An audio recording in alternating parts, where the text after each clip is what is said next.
Sir నమస్కారం అండి. నమస్కారం. మీ పేరు? సోమయాచారి అండి. కోమయిచారి గారు. మరి బీజేపీ పార్టీ రాష్ట్ర అధ్యక్షులు ఎవరైతే బాగుండదు? బండి సంజయ్ ఈయన విఠల సార్ మంచిగానే ఓకే, ఆ, బాగానే ఉంటుంది ఆయన పరిపాలన. ఈటల గారు. ఆయనకు మరి ఈటల గారిని రాష్ట్ర అధ్యక్షుడు చేస్తే రేపొద్దున అధికారంలో వచ్చే ఛాన్స్ ఏమైనా ఉందంటారా? ఆయన మంచిగానే చేస్తాడు, ఆ, వర్క్ మంచిగా చేస్తాడు కాబట్టి మంచిగానే వాల్యూ ఇస్తారు ఆయన. ఆ, మనుషులు కూడా మంచిగానే చేస్తారు. మంచిగా. బీజేపీ ఇప్పుడు కాంగ్రెస్ గవర్నమెంట్ వచ్చి 8 నెలలు అయిపోయింది. కాంగ్రెస్ పరిపాలన పైన మీ అభిప్రాయం ఏంటి? పర్లేదు, ఇప్పుడిప్పుడే స్టార్టింగ్ కదా, కొన్ని రోజులు అయితే వస్తుంది ప్రాబ్లం ఏంటంటే.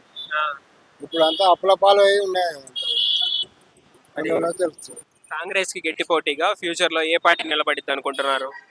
ఫ్యూచర్లో ఈ దెబ్బతీసింది అనుకో, మళ్ళా టీడీపీ వస్తుంది. టీడీపీ. కంపల్సరీ టీడీపీ మళ్ళీ పెడతారు. అక్కడి నుంచి టీడీపీ వస్తుంది. టీడీపీ పెడతారు, ఇక్కడ లేరా, ఇక్కడ నాయకులు ఉన్నారు కదా ఇంట్లో, మళ్ళీ వాళ్ళే రంగంలోకి వస్తారు. ఓకే. మరి కాంగ్రెస్ కి గట్టి పోటీగా ఇంకా బీఆర్ఎస్ నిలవదా? టీఆర్ఎస్ అంటే చెప్పలేము, ఇక నమ్మకం లేదు. బీఆర్ఎస్ పార్టీ అధ్యక్షులు ఎవరైతే బాగుండేది అంటారు? టీఆర్ఎస్ అంటే మనకు అంత ఆయన ఉన్నాడు కదా, మన కొడుకు అల్లుడు ఎవరో ఉంటారు. సార్ నమస్కారం అండి. నమస్కారం సార్. మీ పేరు? నా పేరు అంజనేయాచారి సార్. మరి ఇప్పుడు కాంగ్రెస్ కి ప్రత్యామ్నాయంగా రేపొద్దున గట్టి పార్టీగా ఏ పార్టీ నిలబడిద్ది అనుకుంటున్నారు? BJP sir. బీజేపీ. బీజేపీ ఒక్కసారి పరిపాలించి చూడండి సార్, తెలంగాణ చాలా హైలైట్ అయింది. మరి బీజేపీ పార్టీ రాష్ట్ర అధ్యక్షుడు ఎవరైతే బాగుండేది అంటారు? సార్ బండి సంజయ్ ఉండే, ఇప్పుడు కేంద్ర మంత్రి చేసారు. కొద్దిగా కిషన్ రెడ్డి కొద్దిగా అన్ఫిట్ గానే ఉండే, ఇప్పుడు ఈటల రాజేందర్ చేసారు. ఎవరు కొద్దిగా మార్పు చూడాలి సార్. ఈటల రాజేంద్ర గారు. మరి ఈటల రాజేంద్ర గారి నాయకత్వంలో గెలిచే ఛాన్స్ ఉందంటారా?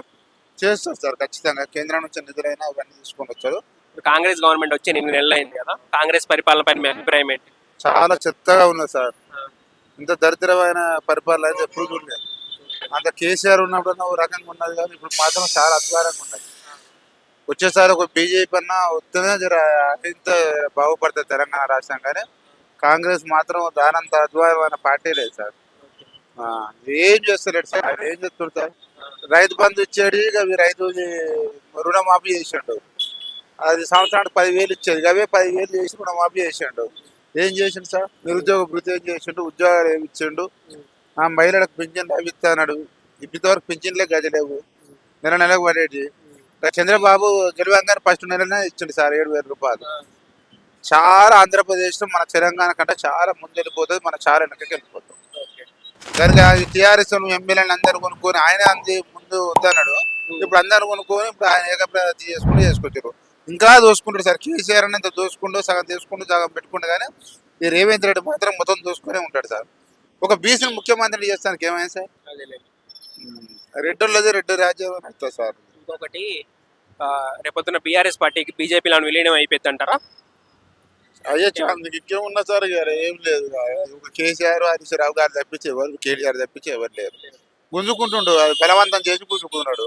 అంతకుముందు మీరు కాంగ్రెస్ నుంచి అట్లా పోతారా ఇట్లా పోతారా అని మన రాజగోపాల్ రెడ్డి అన్నాడు. 100 కోట్ల ఖర్చు పెట్టి గెలిపించాడు అది కేసీఆర్ ఊడదెంగాలని. సరే అది గెలిపే అది, కానీ బీజేపీ వచ్చేసారి మాత్రం ఖచ్చితంగా వచ్చేది సార్. ఆ మార్పు రావాలని కోరుకుంటున్నాం, ఇది మాత్రం. థ్యాంక్స్ అండి. Okay sir. అన్న నమస్కారం అన్న. మీ పేరు? సతీష్ అన్న. సతీష్ గారు, ఇప్పుడు కాంగ్రెస్ గవర్నమెంట్ కి ఫ్యూచర్ లో గట్టి పోటీగా ఏ పార్టీ నిలబడిద్ది అనుకుంటున్నారు? మేమైతే బీజేపీ అనుకుంటున్నాం. BJP party.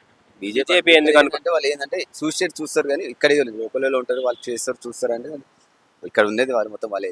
కాంగ్రెస్ ఉన్నది, బీజేపీ ఉన్నది, 2 పార్టీలు నడుస్తుంది. మొన్న దగ్గర టీడీపీ వచ్చింది, టీడీపీ పోయింది, ఇప్పుడు కాంగ్రెస్లోకి వస్తుంది. ఇప్పుడు కాంగ్రెస్ 2 30-30 వచ్చినాయి, బీజేపీ కాంగ్రెస్ 30-30 వచ్చినాయి ఇక్కడ. కానీ ఎవరు వచ్చినా కానీ ఏంటంటే చూసుకుంటేనే మాకు నడిచేది, వేరే అయితే కాదు కదా. ఇప్పుడు మేము అనుకుంటున్నాం కాంగ్రెస్ ఇప్పుడు వచ్చింది, ఏదైనా చేస్తే మళ్ళీ అదే రావాలని అనుకుంటాం, కానీ వేరే అయితే అడుకోం కదా మనం. మరి ఇప్పుడు బీజేపీ పార్టీ రాష్ట్ర అధ్యక్షుడు ఎవరైతే బాగుంటుంది అంటారు? కిషన్ రెడ్డి గారు ఉన్నారు, లేకపోతే ఈటల రాజేంద్ర ఉన్నాడు. మనకి ఇక్కడ ఈటల రాజేంద్ర అయితే బాగుంటుంది. ఆయననే అనుకుంటున్నాం, ఆయన బీజేపీ కదా తిరుగుతున్నాము. ఒకవేళ ఈటల రాజేంద్ర గారు బీజేపీ రాష్ట్ర అధ్యక్షుడు అయితే గెలిచే ఛాన్స్ ఉంటుంది అంటారా? ఉందండి ఇక్కడ ఉంది.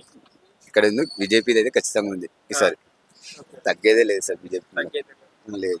మరి కాంగ్రెస్ గవర్నమెంట్ వచ్చి 8 నెలలు అయిపోయింది కదా, మరి పరిపాలన ఎలా ఉంది? మీ అభిప్రాయం ఏంటి? ఇంకేం రాలేదు, ఇటు ఏమైతే లేదు, ఇదే పరిస్థితి ఉంటుంది అంతా. దానికి ఏం చెప్పలేకపోతున్నాం, ఎవరు పట్టించుకుని అసలు లేదు, పట్టించుకునే మనుషులే లేరు. ఏదో ఓట్లకు వస్తారు అడుగుతారు వేయించుకొని వెళ్ళిపోతారు. అది ఆలోచించడం వచ్చి చూసి ఇప్పుడు ఓట్లకు వచ్చినప్పుడు అందరిని అడుగుతారు అమ్మ అయ్యా ఇయ్యా అని అంటారు.